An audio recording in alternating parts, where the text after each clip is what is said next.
You feel my love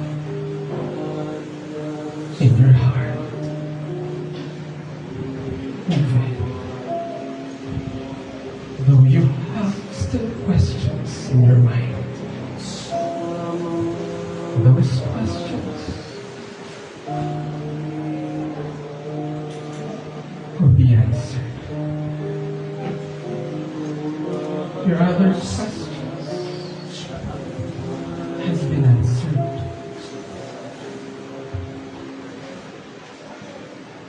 But right now, I am giving you the authority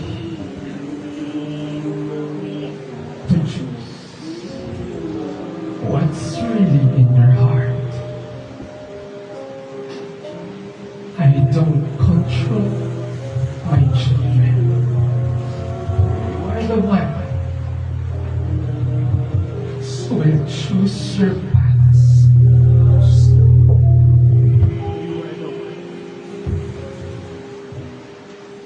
Who will do whatever you have to do. But don't forget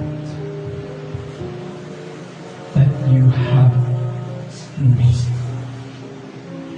not the man you are seeing, but your God. Even though that you don't see me, but I am giving you my presence for you to know that I am who I am. Time will come that you will use your mouth to spread my name, to spread my teachings. In this end of times, I surely need my children. And I am telling you this. I forgive you. I forgive those who accepts my name. I forgive those who's willing to change.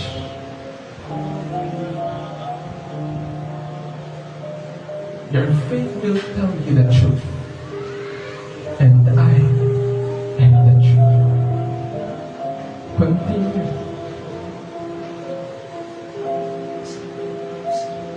to study not only the things here on earth,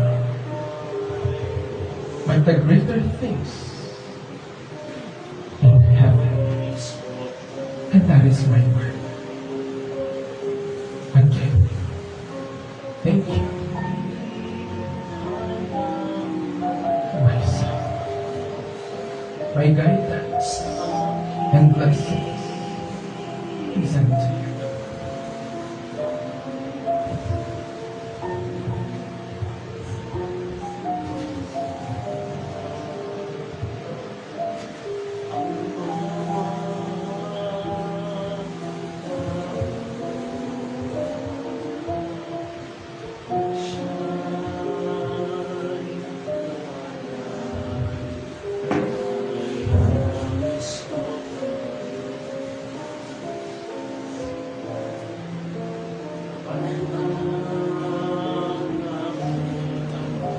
Pagsisikap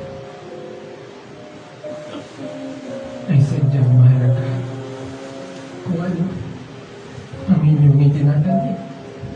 Ayun din ang inyong aanin. Kaya't pakaingatan mo ang nasa sa iyo upang hindi mawala sa panahon na ikaw ay naglalakbay dito sa sanlibutan. Ang aking salita at hindi ka manimuka ng baptize. Sige tayo.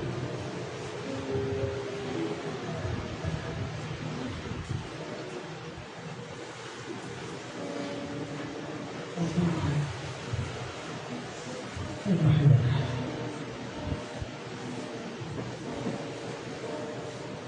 Ang hayop ay aking pinakaiba. Aking pinakakaya. Pinaiulit. At ipinababayaan. Kayo ang mga tao ay pinuturing kong anak. Sinasabi ko sa inyo, hindi ako nagpabaya sa pagbibigay ng aking aral. Ang tao ang siyang lumayo sa akin. Ngunit sa paglayo ng tao sa aking pagkatiyos, ay naririyan ang aking habag at tawa. Nasa sa inyo ang aking aral.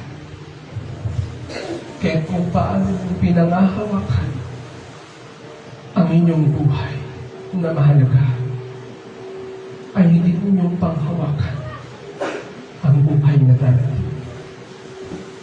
Sapagkat ito ang mas higit na mahalaga. Ang mga bagay na nabubulok at tinatama ay hanggang dito lamang sa lupa. Ang inyong kapwa darating at dumarating ang pagkakataon na hindi kayo mauunawaan.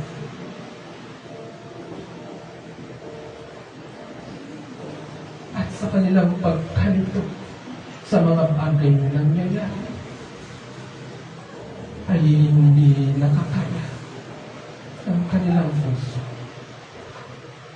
Kaya huwag ipagdahida ang mga bagay na dumating.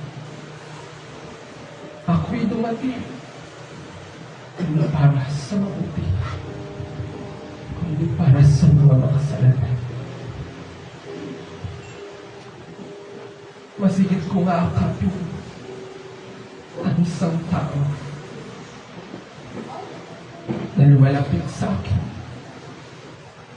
nagsisisi at humihingi ng kapatawaran. Ngayon sinasabi ko sa iyo, anak, sa pagtahak mo sa aking santuario, ika'y aking pinatawad at pinatawad na. Kaya tiingatan mo ang iyong buhay. Maraming nawala, ngunit marami din ang babalik kung ikaw ay magpapatuloy sa akin. Ang karunungan ay aking ipagkakaloon kung iyong nanansin. At ikaw sa iyong salita ang makapagpapasya ng iyong patutungan. Ako'y laging nakagabay sa bawat isa. Ang aking aral ay naririyan. Inyong pagkulay-kulay. Tandaan mo, anak, ang inyong sambahayan ay aking kinalugdan. Ngunit sa inyong sambahayan ay sadyang ilan pa rin ang nananatili at nagpapabuti sa akin sa kanilang pananampalataya. Kaya huwag ninyong sayang ang pagkakataon na habang kayo'y may buhay ay inyong pahalagahan ang oras na nalalaman, sapagkat inyo nalalaman ang mga mangyayari sa hinaharap. Maliban na aking ipagbigay alam sa bawat isa sa inyo. Mapalad kayo na tumanggap sa aking pangalan, sapagkat ang hindi nyo kaya ay inyong makakaya. Huwag niyong isipin na kayo'y nag-iisa. Ako'y inyong kasama. Ako'y inyong tawag. Ang aking mga anghel ay nasa inyong tabi. Ang aking mga anak ay nasa inyong tabi. Huwag kayong mahiya na humingi ng tulong. At ang tulong na inyong matatanggap ay inyong pahalagahan. Hindi lang ang mga bagay na nakikita, kundi ang mga bagay na di nakikita ng inyong mga mata.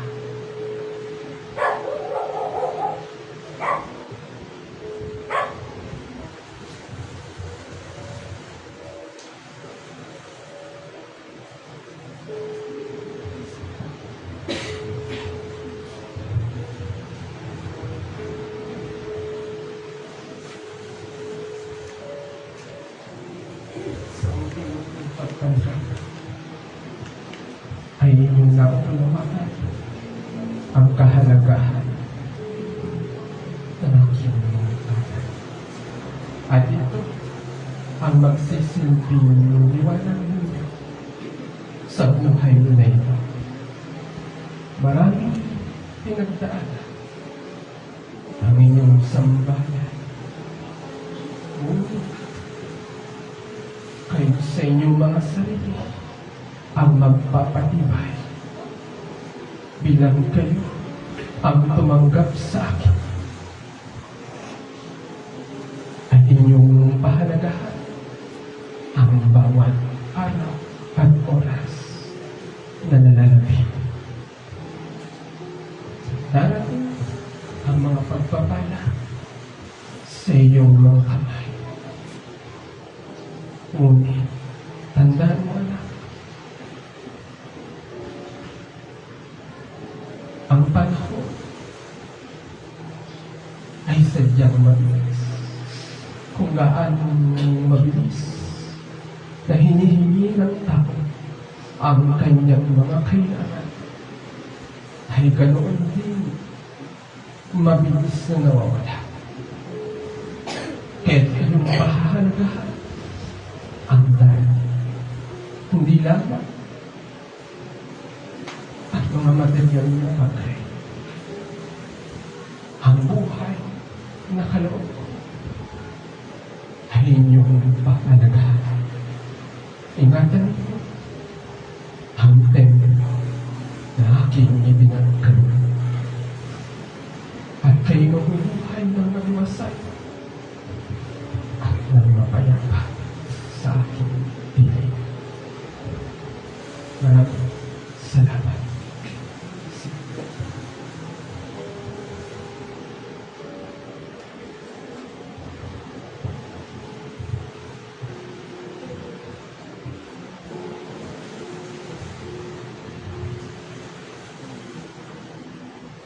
Ang pagtanggap sa akin ay hindi lamang sa isip, hindi lamang sa hindi ay sa puso. Ngunit naunawaan ko ang tao. Sapagkat ang tao ay mapanuri. Ang tao ay maniwala kapag may nakita. Ngunit sinasabi ko sa iyo, ang pananampalataya ay pagtitiwala sa mga bagay na hindi nakikita. Ang aking salita ay espiritu. Ngunit sa pamamagitan ng tao ay aking niyahayag sa inyo upang inyong matanggap ang pagpapala mula sa langit. Hindi pa man oras na ipagkaloob ang para sa iyo, ay huwag kang mainit, anak. May takdang panahon ang lahat ng bagay. At kapag ang tao ay nakahanda na, ay saka ko'y bibigay ang para sa inyo. Ipagpatuloy ang pakikinig upang lumago ang kaalaman tungkol sa akin. Sige na.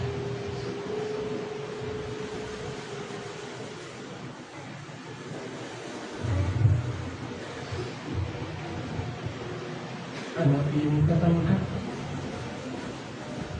ang aking pangako. Minsa'y di nauunawaan ng tao ang mga bagay na aking pinapakita. Ngunit sa huli ay inyong mauunawaan kung paano kaya aking iniingatan at di pinababayaan. Tandaan ninyo, mahalaga ang pananampalataya. Mahalaga ang paniniwala at mahalaga ang pag-ibig. Kung paano nyo ipinapakita sa inyong kapwa ang kalakasan sa kabila ng kahinaan ay inyong ipagpatuloy sapagkat kayo ang haligi, ang nagiging pundasyon sa huling panahon. Hindi marapat na makakitaan ng mga pamamagitan ang aking mga lingkod. Ano man ang dinaranas ay kinakailangan na manatili ang katatagan. At hindi ko naman kayo iiwan sa oras ng kawalan. Ngayon din naman sa oras na inyong natatanggap ang inyong mga hinihingi. Marami pang darating na hindi ninyo inaasahan. Sa oras na yaon ay inyong masasabi, maraming salamat, Kamis ko. At ito ang magsisilbing aral at patutuon ninyo sa inyong pakahalagahan na ang Diyos ay hindi nagpapabaya sa anak na hindi rin nagpapabaya. Ang aking gabay at patnubay ay sumayo. Sige na.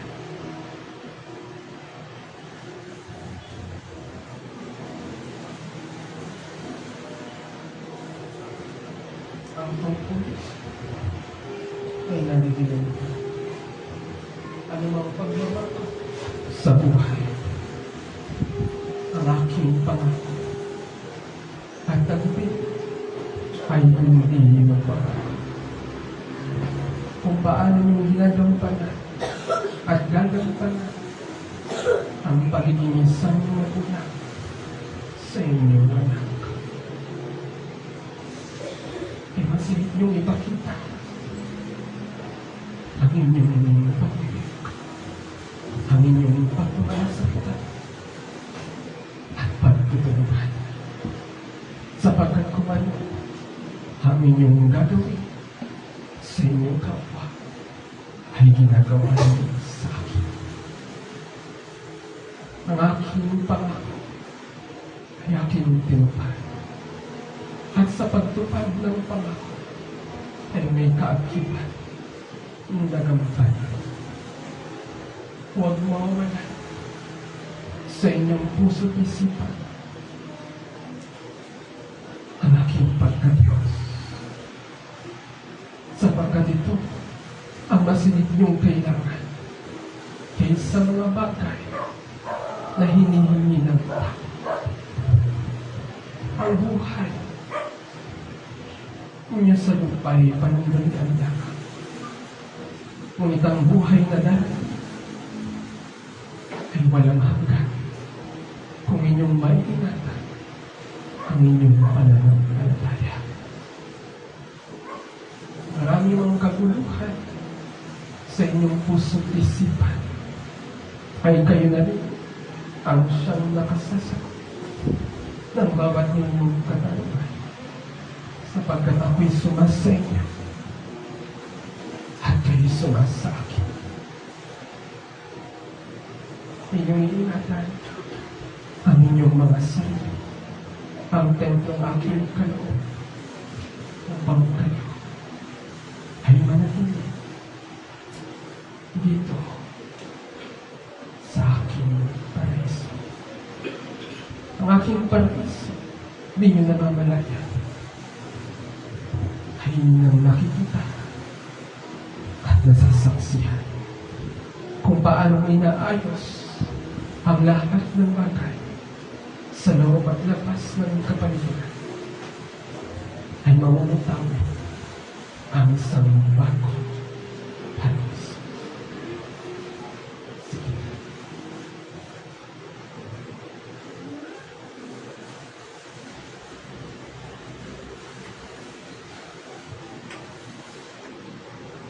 Ang iyong kahilingan ay aking pinagkakaloob unti-unti na habang buhay na hinihingi ng tao ay aking ipagkakaloob hanggat kaya ng inyong katawan naman na dalhin ang toldang ito hanggat buo pa ay aking ipagkakaloob ang nararapat at para sa inyo. Ngunit, sadyang mayroong nakatakda sa bawat isa. Ngunit ba din ako, anak, na ikaw ay sadyang nakahanda. Ngunit, mayroon pa rin naalalahan sa inyong isa. Tandaan mo, anak, ang nagpapahaba ng buhay ng tao ay hindi lamang namamatay sa mga pagkain at inuman. Higit ay sa inyong pananampalataya at pagtitiwala. At ito ay nasa iyo, kaya't hanggang ngayon, ikaw ay narito. Maraming nangilaw na, ngunit ikaw ay nananatili. Mayroong dahilan ang aking kaloob. At ito ang kinakailangan inyong pagsikapan na maunawaan na kayo'y nabuhay dito sa iba. Hindi para lamang sa inyong sarili, kundi hindi ay para sa inyong kapwa, at gayon din ay para sa akin.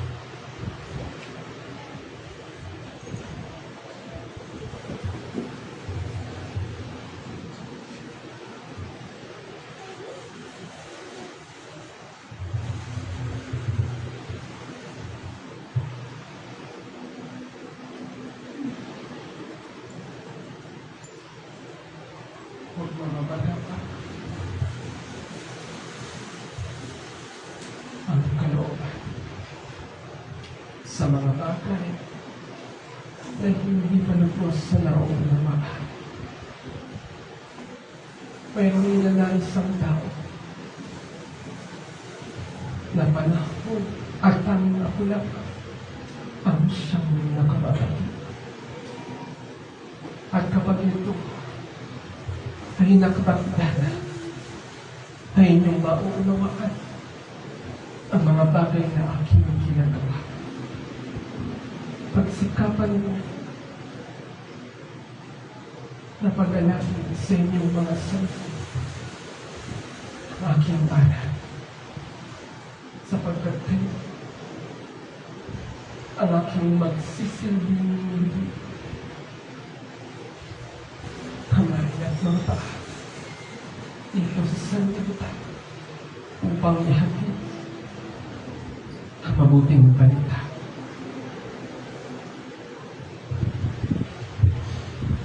May darating pa sa iyo, anak. At kapag ito'y iyong natanggap, ako'y iyong pasasalamatan. Ngunit sapagkat ng bagay na ito, tandaan mo, anak, darating ang pagkakataon. Meron kang pinipili. Ikaw ang siyang nakaulap ng aking winika. Ito'y para sa iyo lang, ay hindi ay sa akin. Ngunit iyong pakatatandaan, ang panahon sa tuwina ay kailangan. Ang pagtawag sa akin ay kailangan. Huwag niyong kalilimutan ang aking panawagan.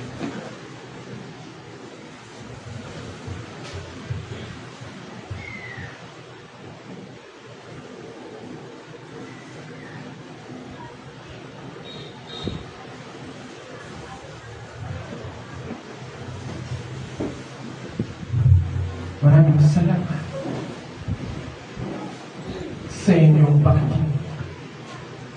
Hindi pa man napapanahon na ipagkaloob sa iba ang aking salita. Ngunit darating ang araw at ang oras na sila na rin ang lalapit sa akin. Huwag kayong magugulubihala sa bawat kong ginagawa, sapagkat ibinubuhos ko ang aking espiritu sa lahat ng tao. Gumamit man ako ng maraming tuntungan sa inyong harapan, ay huwag kayong malimito at huwag kayong magtataka, sapagkat lalaki at babae may aking kinalulugtan. Ibinibigay ko ang para sa inyo, sapagkat kayo ay mahal sa akin. Muli ay maraming salamat. Sumainyo ang aking pagpapala. Kabayan pa naman ito tayo. Hawitin ang aksi.